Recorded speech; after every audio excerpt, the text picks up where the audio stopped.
The immortal John Hancock here, and I'm really excited to do this video today.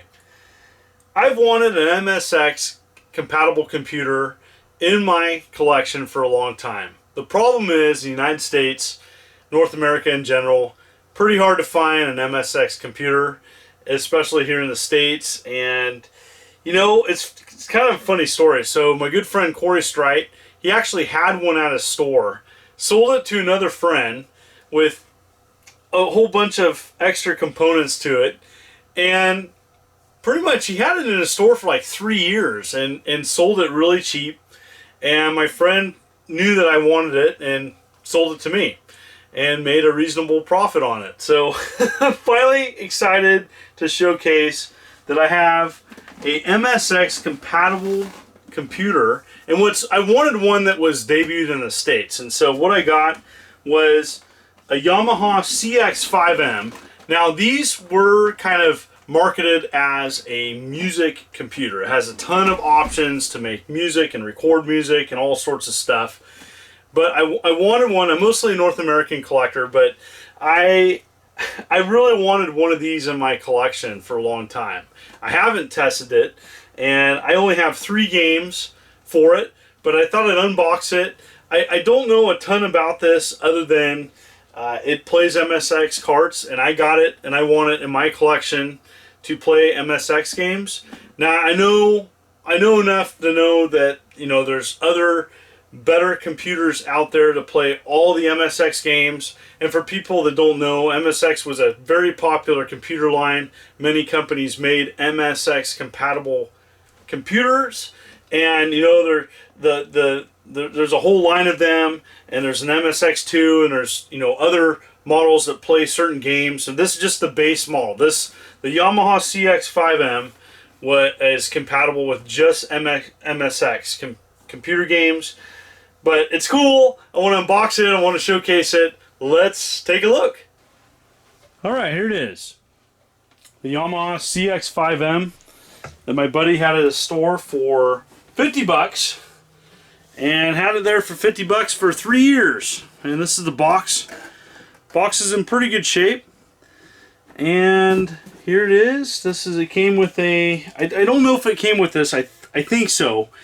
But the MSX Basic Reference Manual, that is a manual. I mean, that is pretty thick. And tons of stuff here.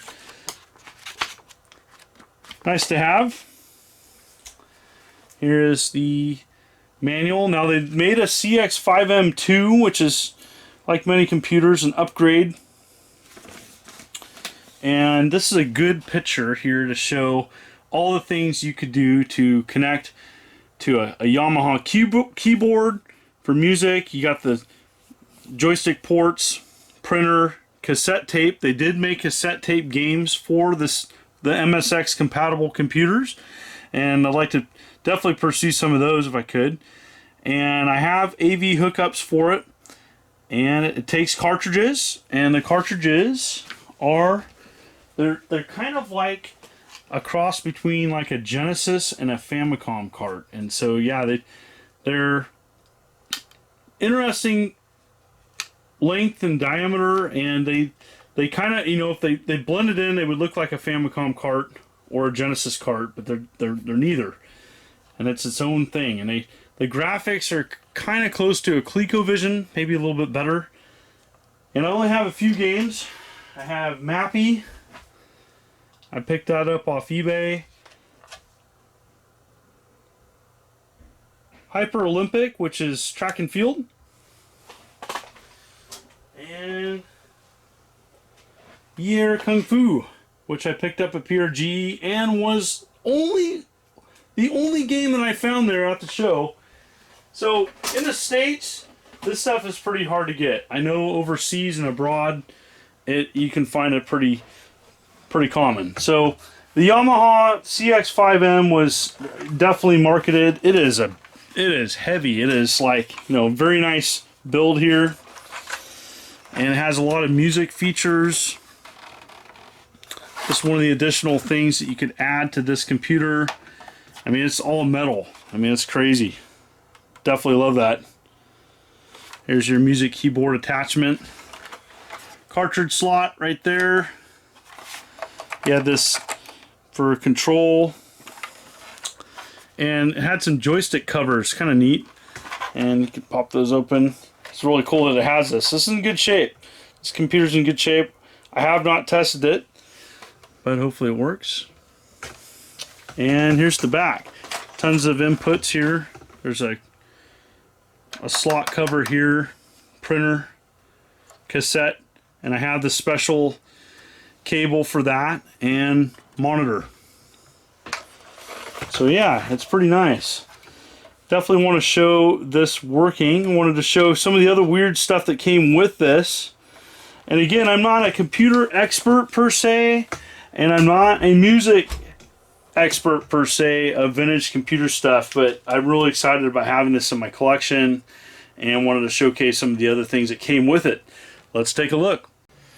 Also came with the YRM-102 FM voicing program, and it came with the manual. Again, these manuals are very beefy, and this is definitely for someone into making music. And the cartridges are really nice shape with the original bag. A lot of the MSX carts had a hole in them. I don't know the story behind that. If you do know the story behind that, please comment below.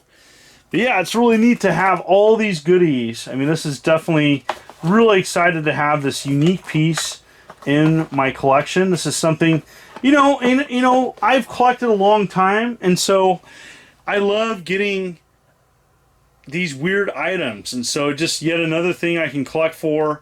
I don't find MSX computer stuff whatsoever, but it's nice that I have one.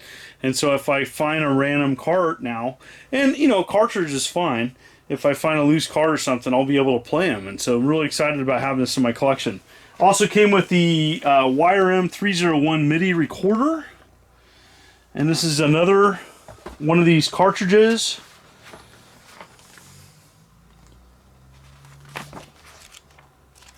Comes with the manual here.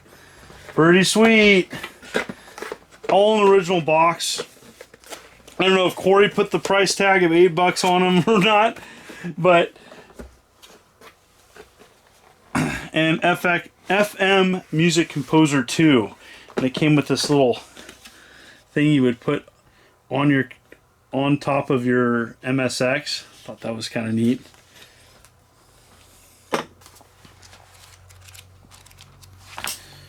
All the manuals here.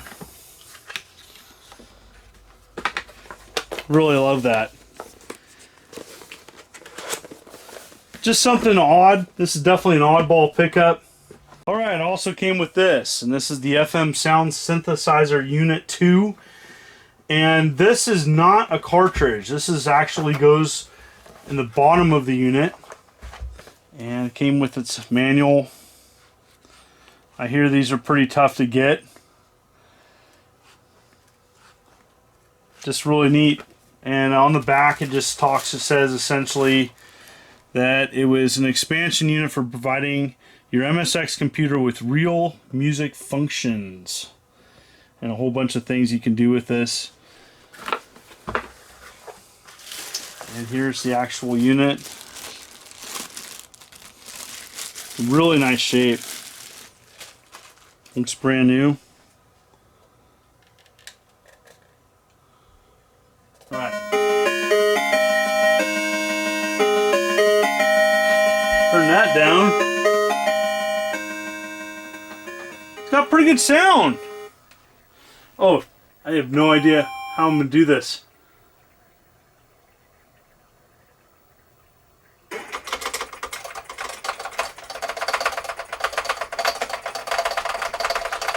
So back and forth on the arrow. Oh yeah! Come on! Yeah! Yeah! Woo!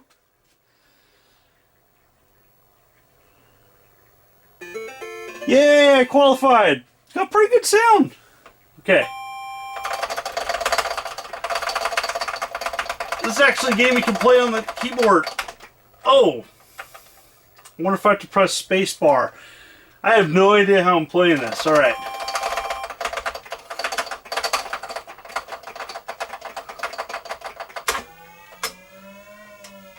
It's actually a pretty good game. Now I want to play other things. Alright.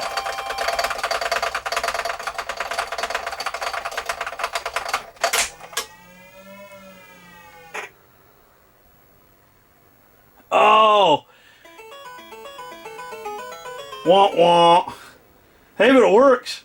Awesome. So there you have it. That is one of many MSX compatible computers. This one in particular was offered in the States, and I'm really excited about having another classic computer to collect for. Bear in mind a couple things if you decide to pursue one of these types of MSX computers. Now there's lots of different models. The MSX2 compatible computers had a lot better games. They are very expensive, and you know, the games themselves are really expensive. It's almost like Neo Geo expensive. And so there's a lot of games, there's a lot of great games, but even like base games are going to cost, you know, $30 to $50 a piece. You typically can't find them in the States. You might get lucky here and there. Complete in pack and box and stuff, it's going to cost you a lot more. There's several popular games. The Gradius series, a lot of Konami classics. Konami did a whole line of games on these computers, among many, many other game companies. There's hundreds of games. They're on cassette and cartridge as well. It's expensive. I'm not going to lie. It's just something I wanted to pursue. And, you know, people talk about it, and there's just some great games out there. Now I want to go out and pursue some of these vintage computers classics that we didn't really receive or see in the States whatsoever.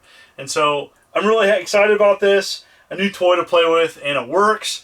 I'm actually pretty impressed with Hypersports. It's a pretty good version of track and field, and so I'm probably going to pursue it more. I liked what I saw. And thank you so much for people continuing to tune in to my Hopeful channel as I march towards 70,000 subs. I'm really close. And this is a cool oddity I wanted to talk about on my channel, and I have many more of these to do. These are kind of the fun videos I like to do. You know, take out something that hasn't been tested in a long time and see if it still works. So thank you so much for people around the world. Please hit that like button. Please hit that subscribe button. Your support means the world to me. This is the immortal John Hancock. Thank you, and you take care.